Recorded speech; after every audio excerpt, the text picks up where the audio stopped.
മീനുട്ടി, ഇവിടെ കയറിക്കോ. അന്ന് ആദ്യമായി അവൻ അവൾക്ക് കാറിൻ്റെ ഫ്രണ്ട് ഡോർ തുറന്നു കൊടുത്തുകൊണ്ട് പറഞ്ഞു.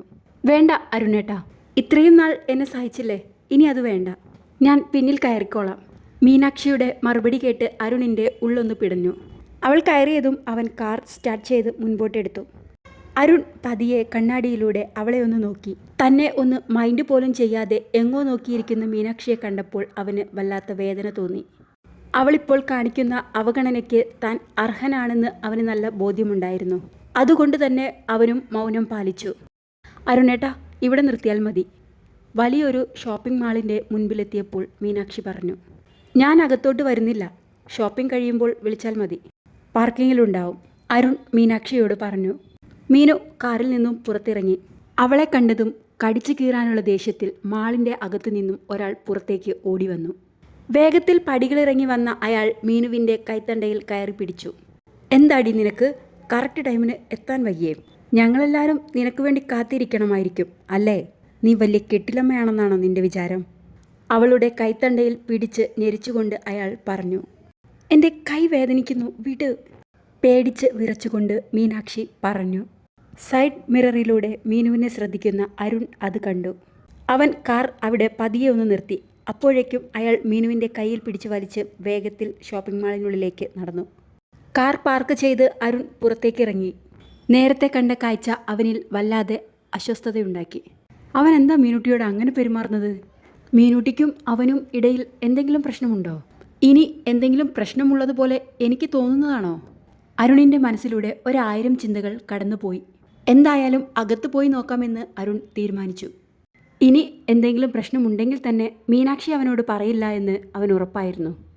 2 ആഴ്ച കഴിഞ്ഞാൽ മീനാക്ഷിയുടെ വിവാഹമാണ്. വിവാഹത്തിനുള്ള വസ്ത്രങ്ങൾ എടുക്കുവാൻ വേണ്ടി രാഹുലിൻ്റെ കുടുംബത്തിൻ്റെ നിർബന്ധപ്രകാരം വന്നതാണ് മീനാക്ഷി. കോടീശ്വരനായ മംഗലത്ത് വീട്ടിൽ ദേവൻ്റെയും ശാലിനിയുടെയും ഒരേ ഒരു മകളാണ് മീനാക്ഷി. സ്നേഹവും സന്തോഷവും മാത്രം അനുഭവിച്ചു വളർന്ന അവൾ എല്ലാവരുടെയും പ്രിയങ്കരിയായിരുന്നു. അവർക്ക് തൊട്ടടുത്താണ് രവിയും രാധികയും അവരുടെ ഒരേ ഒരു മകനായ അരുണും താമസിക്കുന്നത്. രവി മംഗലത്ത് വീട്ടിലെ ഡ്രൈവറാണ്. രാധിക ഒരു വീട്ടമ്മയും. അരുൺ 10ാം ക്ലാസ്സിൽ പഠിക്കുമ്പോൾ രാധികയ്ക്ക് ഒരു ഹൃദ്രോഗം പിടിപെട്ടു. ബന്ധുക്കളും മറ്റു വേണ്ടപ്പെട്ടവരും ഇല്ലാത്ത രവിക്ക് അന്ന് എല്ലാ സഹായത്തിനും കൂടെ ഉണ്ടായിരുന്നത് മംഗലത്ത് വീട്ടിൽ ദേവനും ശാലിനിയുമായിരുന്നു. ചികിത്സയ്ക്ക് വേണ്ടിയുള്ള എല്ലാ സഹായവും അവർക്ക് നൽകി. പഠിക്കാൻ മിടുക്കനായ അരുണിനെ അവർ സ്വന്തം മകനെ പോലെ ഏറ്റെടുത്തു. എല്ലാ ആഘോഷങ്ങളും ആ 2 കുടുംബങ്ങളും ഒരുമിച്ച് ആഘോഷിച്ചു. അരുണും മീനാക്ഷിയും കൂടപ്പിറപ്പുകളെ പോലെ വളർന്നു. മീനാക്ഷിയുടെ എല്ലാ കുസൃതിക്കും കൂട്ടായിട്ട് അരുൺ ഉണ്ടായിരുന്നു. അവളുടെ കുറുമ്പുകൾ അവന് ഒരുപാട് ഇഷ്ടമാണ്. അത് കാണുവാൻ വേണ്ടി മാത്രം അവൻ അവളെ കളിപ്പിക്കുമായിരുന്നു. അങ്ങനെയിരിക്കെ അരുണിൻ്റെ എൻട്രൻസ് എക്സാമിൻ്റെ റിസൾട്ട് വന്നു. സംസ്ഥാനത്തെ 2nd റാങ്ക് അരുണിനായിരുന്നു. അരുണിൻ്റെ വിജയം നാട് മുഴുവൻ ആഘോഷമാക്കി. തുടർ പഠനത്തിൻ്റെ എല്ലാ ചിലവുകളും താൻ നോക്കിക്കോളാമെന്നും ഇന്ത്യയിൽ തന്നെ ഏറ്റവും മികച്ച കോളേജിൽ അവനെ ചേർക്കണമെന്നും ദേവൻ പറഞ്ഞു. അന്ന് രാത്രി എല്ലാവരും ദേവൻ്റെ വീട്ടിൽ ഭക്ഷണം കഴിക്കുകയായിരുന്നു. അപ്പോൾ ശാലിനി ദേവനോട് പറഞ്ഞു. ദേവേട്ടാ, നമുക്ക് അരുണിന് എന്തെങ്കിലും ഒരു വിലപ്പെട്ട സമ്മാനം കൊടുക്കണ്ടേ? ഞാനും അത് ആലോചിക്കുകയായിരുന്നു. എന്ത് സമ്മാനം ഇപ്പോൾ നമ്മൾ അവന് കൊടുക്കുക? അയ്യോ ശാലുമ്മ, എനിക്കൊന്നും വേണ്ട. ശാലുമ്മ എന്നായിരുന്നു അരുൺ ശാലിനിയെ വിളിച്ചിരുന്നത്. എനിക്കുള്ളതെല്ലാം നിങ്ങൾ തന്നില്ലേ, ഇനി എന്ത് സമ്മാനം നിങ്ങൾ എനിക്ക് തരാൻ പോണത്? ഇത്രയും നാൾ എനിക്ക് വേണ്ടി എല്ലാം ചെയ്തില്ലേ, അത് തന്നെയാണ് നിങ്ങൾ എനിക്ക് തന്ന ഏറ്റവും വലിയ സമ്മാനം. ശരിയാ ദേവേട്ടാ, എൻ്റെ മകന് ഇനി നിങ്ങൾ കൊടുക്കാനായിട്ട് ഒന്നും തന്നെയില്ല. അവൻ്റെ എല്ലാ ആവശ്യങ്ങളും നിങ്ങൾ കണ്ടറിഞ്ഞ് ചെയ്തിട്ടുണ്ട്. ഇതിൽ പരം ഞങ്ങൾക്ക് ഇനി എന്താ വേണ്ടത്? രാധിക ദേവനോടും ശാലിനിയോടുമായി പറഞ്ഞു. അപ്പോഴാണ് ദേവൻ ചിക്കൻ പീസിന് വേണ്ടി അരുണിനോട് വഴക്കിടുന്ന മീനുവിനെ ശ്രദ്ധിച്ചത്. അരുണിന് കൊടുക്കാൻ പറ്റിയ ഒരു വിലപിടിപ്പുള്ള സമ്മാനം ഞാൻ കണ്ടെത്തിയിട്ടുണ്ട്. അത്രയും വിലയുള്ള ഒരു സാധനം ഈ വീട്ടിലില്ല. എന്താ അത് ദേവേട്ടാ? ശാലിനി വളരെ സന്തോഷത്തോടെ ദേവനോട് ചോദിച്ചു. നമ്മുടെ മീനുട്ടി അരുണിനങ്ങ് കൊടുത്താലോ? അത് കേട്ടതും അവിടെ ഒരു കൂട്ടച്ചിരി ഉയർന്നു. എന്തിനാ എല്ലാവരും ചിരിക്കുന്നേ? അരുണേട്ടനെ കല്യാണം കഴിക്കാൻ ഞാൻ റെഡിയാ.